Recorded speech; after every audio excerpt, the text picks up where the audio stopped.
समता शांतीचा संदेश देणारे तथागत भगवान गौतम बुद्ध, भारतीय राज्यघटनेचे शिल्पकार परमपूज्य डॉक्टर बाबासाहेब आंबेडकर, स्त्री शिक्षणाचे जनक महात्मा ज्योतिबा फुले, आरक्षणाचे जनक छत्रपती शाहू महाराज, अंधश्रद्धेला बोवाबाजूला कडाडून हल्ला करणारे शिरोमणी संत गाडगे महाराज, स्वराज्याचे हृदय सम्राट छत्रपती शिवाजी महाराज, 9 कोटीची आई माता रमाई, माता भीमाई, भारताच्या पहिल्या महिला शिक्षिका सावित्रीबाई फुले, राष्ट्रमाता राजमाता मा जिजाऊ साहेब यांना माझा त्रिवार अभिवादन व कोटी कोटी प्रणाम।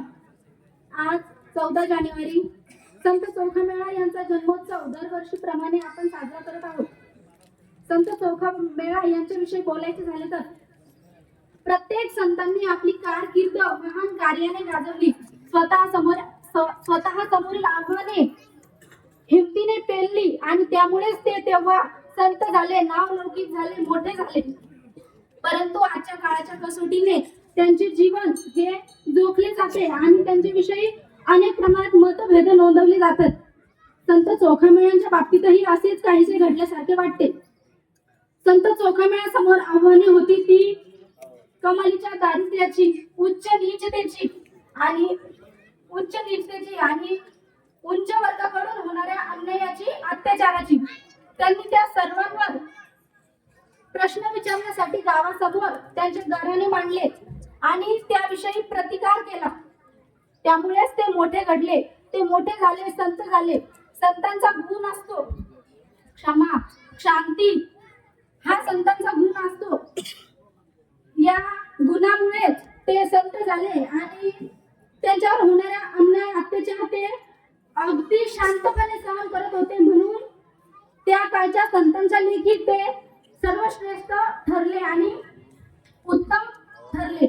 डॉक्टर बाबासाहेब आंबेडकर, महात्मा ज्योतिबा फुले, साने गुरुजी आणि पलीकडच्या काळात संत चोखामेळा, नामदेव, अनेक असे संत होते ज्यांनी या स्वतःच्या मताने आणि स्वतः प्रयत्न करून या म्हणजे जाती आत्तेला, समानतेला म्हणजे समान हक्क मिळावा यासाठी लढले आणि आपले कार्य केले।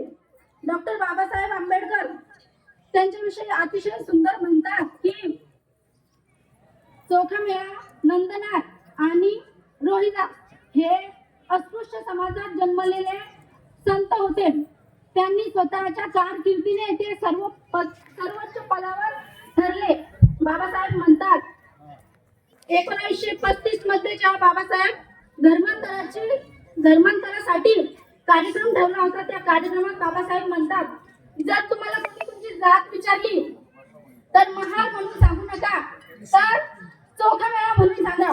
असे हे थोर संत चोखामेळा, महाराष्ट्राचे थोर संत लाडके विठ्ठल भक्त यांचा जन्म आपल्या गावात झाला हे आपल्यासाठी माहिती आहे। जरी यांचा जन्म आपल्या गावात झाला तरी सुद्धा या जन्माच्या नोंदीनुसार 3 ठिकाणी यांची नोंद केली। सध्याचा पंचवाडा असलेला बौद्धवाड्याच्या पूर्वीच्या साईडला महादेवाची जी पिंड आहे त्या ठिकाणी संत चोखामेळ्याचा जन्मस्थान झालेला आहे असे लोक समजतात। दुसरं असं की इसवी सन 26 मार्च 1954 मध्ये त्या दस्तऐवजान्वये 115 ही क्लासनुसार 4 गुंठेची जागा होती, ती पंतांच्या नावाची आहे।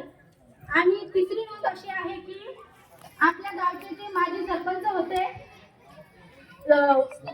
कुलकर्णी सरपंच होते, त्यांनी असं लिहिलं होतं की एका टिप्पणीमध्ये की सिंदखेड राजा महाद्वारिकेच्या पलीकडची ही जी जागा आहे हीच संत चोखामेळ्याचे जन्मस्थान आहे।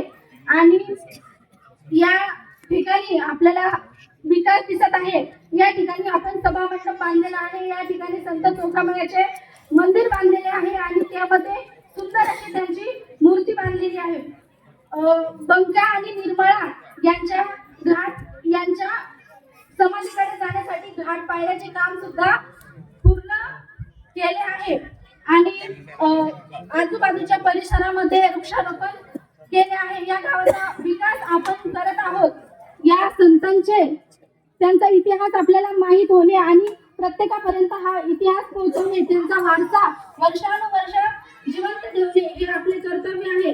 आणि दरवर्षी आपण हा कार्यक्रम साजरा करत आहोत आणि इथून पुढे सुद्धा दरवर्षी आपण हा कार्यक्रम असाच मोठ्या उत्साहात साजरा करू आणि संतांचा वारसा असाच चालू ठेवू.